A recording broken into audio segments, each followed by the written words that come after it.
Tonight, the family of Mario Gonzalez is responding to a recent autopsy report which ruled that Mario's death while in Alameda police custody was a homicide.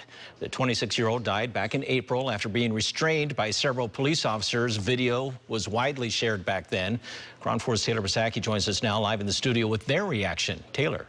Well, the family wasn't ready to speak on camera today, but have voiced their frustrations with their attorney and those close to them. While they say this report confirms what they already knew based on police body cam footage, they say they're disturbed by the details the coroner's office also included. The attorney says a lack of accountability continues, and they plan to move forward with a federal civil lawsuit. The Alameda County coroner confirmed that what's seen in this video on April 19th, police force and restraints, led to the death of 26-year-old Mario Gonzalez. The coroner ruled Gonzalez's death a homicide last week, and now his family is responding to the details included in that report through their attorney, Adante Pointer. While we're happy with the ultimate conclusion that they still arrived at that this was a homicide, which lets me know that it's the type of conclusion that was unescapable. Okay, but on the way to arriving at the conclusion that it was a homicide, in my opinion, they took gratuitous opportunities to throw dirt on a dead man's name.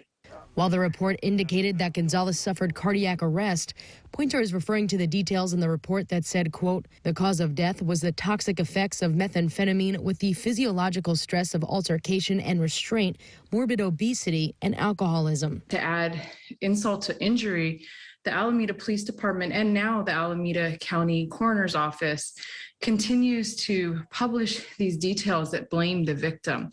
The coroner's report clearly call it a homicide, yet they need to mention his weight, his substance abuse history, some of the substances that were in his body at the time. But the fact of the matter is, and the video clearly shows, he died because 4 grown men piled on top of him. Bathni Qasim with the Justice for Mario Gonzalez organizing group is in communication with the Gonzalez family and says they're heartbroken by the tone of this report. In a statement, Mario's mother writes, quote, each detail I learn about the harm that they caused to my precious son breaks my heart a little bit more. Mario was a kind and honorable man. He was a caretaker, and he never deserved such violence. This is body cam footage from that day when Alameda police were called out to a park on a report of a man with a possible psychiatric emergency. When they arrived, the coroner's report says Gonzalez was not making any sense and was intoxicated. It says police later decided Gonzalez needed to be handcuffed, but said he resisted and restraint techniques were used. The report goes on saying Gonzalez was handcuffed and put into a prone position, later suggesting Gonzalez continued to resist as police restraint continued with arms, knees, and elbows until Gonzalez was unresponsive 4 minutes later.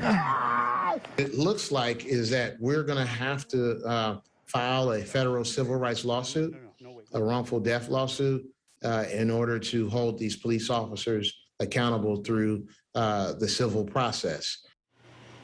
Now, the officers involved remain on paid administrative leave pending the outcome of 2 investigations. As the attorney representing Mario Gonzalez's mother mentioned, they plan to file a federal civil lawsuit at the beginning of the new year. Pam, Ken? All right. Thank you for that, Taylor.